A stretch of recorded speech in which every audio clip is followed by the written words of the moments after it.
রহমান দীর্ঘ ১.৫ ঘন্টা যাবৎ দেশের সার্বিক পরিস্থিতি নিয়ে আলোচনা করেছেন। এখন তিনি আপনাদের সামনে এই বিষয়গুলো নিয়ে ব্রিফ করবেন।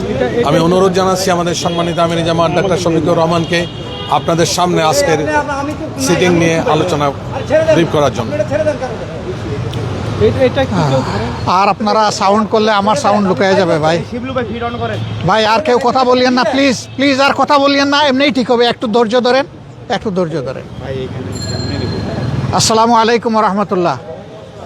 সাংবাদিক বন্ধুগণ, আপনারা জানেন আমরা আজ সকাল 11টায় ইউরোপিয়ান ইউনিয়নের অ্যাম্বাসেডার ওনার দাওয়াতে আমরা এসেছিলাম।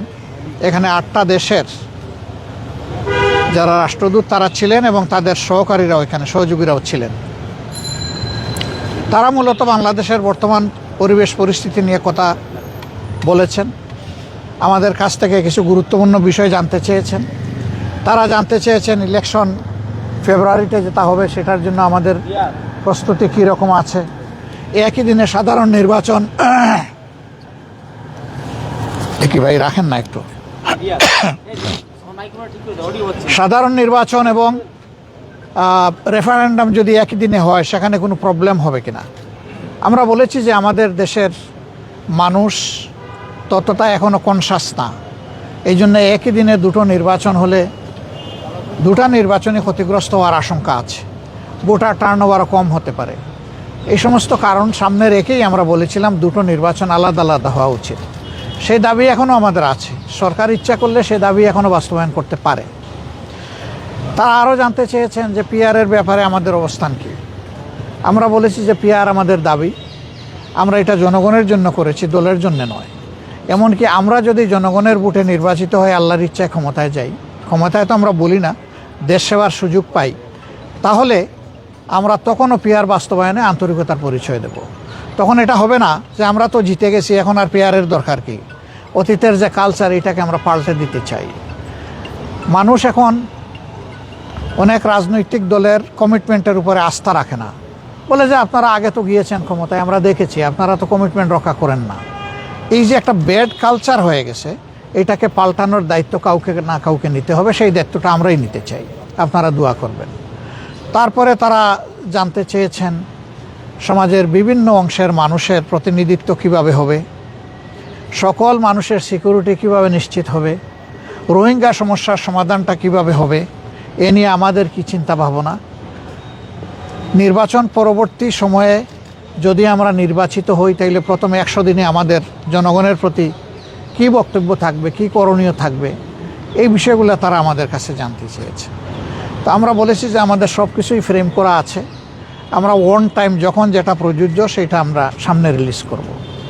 তারা আমাদের ম্যানিফেস্টোতে কিছু জিনিস দেখতে চান, আমরা বলেছি অলরেডি এগুলো আমরা ইনক্লুড করে নিয়েছি। তারা বাংলাদেশকে একটা ইনক্লুসিভ বাংলাদেশ দেখতে চান। আমরা তাদেরকে বলেছি আল্লাহ তাআলার ইচ্ছা এবং জনগণের ভালোবাসায় আমরা নির্বাচিত হলে সেই ইনক্লুসিভ বাংলাদেশই আমরা গড়ব ইনশাআল্লাহ। আমরা কোনো দলকেই বাদ দেব না। আমরা দেশের স্বার্থে দারুণভাবে আমরা অনুভব করি যে অ্যাটলিস্ট আগামী 5টা বছর দেশের স্থিতিশীলতা, ইকোনমি ফিরাইয়ে আনা, আইনের শাসন সমাজে কায়েম করা এবং সমাজ থেকে দুর্নীতিকে নির্মূল করা বা বিদায় দেওয়া, এর জন্যে প্রয়োজন আমাদের একটি জাতীয় সরকারের। আমরা নির্বাচিত হলে সেই সরকারটাই গঠন করব। যারা এখানে অংশগ্রহণ করবেন তাদের কাছে শুধু 2টা জিনিসই আমরা প্রত্যাশা করব। নাম্বার 1, কেউ নিজে দুর্নীতি করবেন না এবং দুর্নীতিকে কোনোভাবে প্রশ্রয় দেবেন না। নাম্বার 2, আমরা চাইব সকলের জন্য বিচার সমান এবং নিশ্চিত করতে। এই ব্যাপারে কোনো ধরনের হস্তক্ষেপ কেউ করবেন না রাজনৈতিকভাবে। মিনিমাম এই 2টা জিনিসের ব্যাপারে যারা একমত হবেন তাদেরকে নিয়ে আমরা সরকার গঠন করার জন্য আমরা আগ্রহী। আমাদের আপত্তি নাই না, আমরা আগ্রহী, সেটা দেশের স্বার্থে। এমনকি আল্লাহ যদি ইচ্ছা হয় যে 200 আসনেও আমরা বিজয়ী হয়ে যাই, তারপরে আমরা এটি করব ইনশাল্লাহ। এবং দেশবাসীকে আমরা আশ্বস্ত করতে চাই, অতীতে যা হয়েছে হয়েছে, এখন সারা দেশবাসী আমরা ঐক্যবদ্ধ দেশের স্বার্থে, আমাদের আগামীর প্রজন্মের স্বার্থে। যুব সমাজের যে অ্যাসপিরেশন, তাদের যে আকাঙ্ক্ষা, এই আকাঙ্ক্ষা কোনোভাবে যাতে ব্যাহত এবং আহত না হয় সেই ব্যাপারে আমরা দারুণ শ্রদ্ধাশীল। তারা job creation, migration, education exchange, economic rebuild, এই সমস্ত বিষয়ে তারা কথা বলেছেন এবং তাদের সাজেশনগুলা, তাদের কথাগুলা আমাদের কাছে দারুণ আন্তরিক মনে হয়েছে। তারা আসলেই বাংলাদেশকে ভালোবাসে, তারা একটা বাংলাদেশকে বেটার বাংলাদেশ হিসাবে আগামীতে দেখতে চান। আমরা যেন দেশ এবং বিদেশের সকলের আশা আকাঙ্ক্ষাকে আমরা সম্মান করতে পারি এবং সকলের আশা বাস্তবায়ন হয়, আপনারা দোয়া করবেন। আমরা আমাদের রাজনীতি দলের জন্য করি না, ব্যক্তির জন্য করি না, আমাদের রাজনীতি জনগণের জন্য, এবং এটা আমরা কোথায় নয় কাজেই প্রমাণ দিতে চাই। আল্লাহ যেন সেই প্রমাণ দেওয়ার শক্তি আমাদেরকে দান করেন। আপনাদের সবাইকে ধন্যবাদ, কষ্ট করে এসেছেন আমাদের কথাগুলা কভার করার জন্যে। আপনারা আগামীর দেশ গঠনে আপনাদেরও অংশগ্রহণ স্বতঃস্ফূর্ত, আন্তরিক এবং ব্যাপক হবে, এটা আমরা প্রত্যাশা করি। সবাইকে ধন্যবাদ। আসসালামু আলাইকুম। বলেন, আপনার বিএনপি চেয়ারপারসন যে অসুস্থ, তার অসুস্থতার জন্য রাজনৈতিক দলের সংকট দেখছেন কিনা আগামীতে? না, দেখেন, সুস্থতা অসুস্থতা এগুলো আল্লাহ তাআলার সিদ্ধান্তের উপর নির্ভরশীল। সারা দেশবাসী তার অসুস্থতার জন্য তার প্রতি শ্রদ্ধা নিবেদন করে দোয়া করছে, কিন্তু আমিও তো মরব, আমরা কেউ তো চিরদিন থাকবো না, আমাদেরকে এই দুনিয়া থেকে বিদায় নিতে হবে। আমাদের বিদায় নেওয়ার সাথে সমাজের চাকা চলা অচল হওয়ার কোনো সম্পর্ক থাকা উচিত নয়। তবে যার যেটুকু শ্রদ্ধা ভালোবাসা পাওয়া, সে যেন এটা পায়, এই দিকে সকলের খেয়াল রাখা উচিত। গতকাল বিএনপি ভারপ্রাপ্ত চেয়ারম্যান একটা কথা বলেছেন, আন্দোলনরত 8 দলের দিকে আসলে ইঙ্গিত করে বলেছেন যে ধর্মকে এখানে ব্যবহার করা হচ্ছে। এটার সাথে আপনার একমত কিনা? আর ফেব্রুয়ারি নির্বাচন বলা হচ্ছে যে পিছানোর এক ধরনের শঙ্কা, এরকম কোনো শঙ্কা আপনারা করছেন?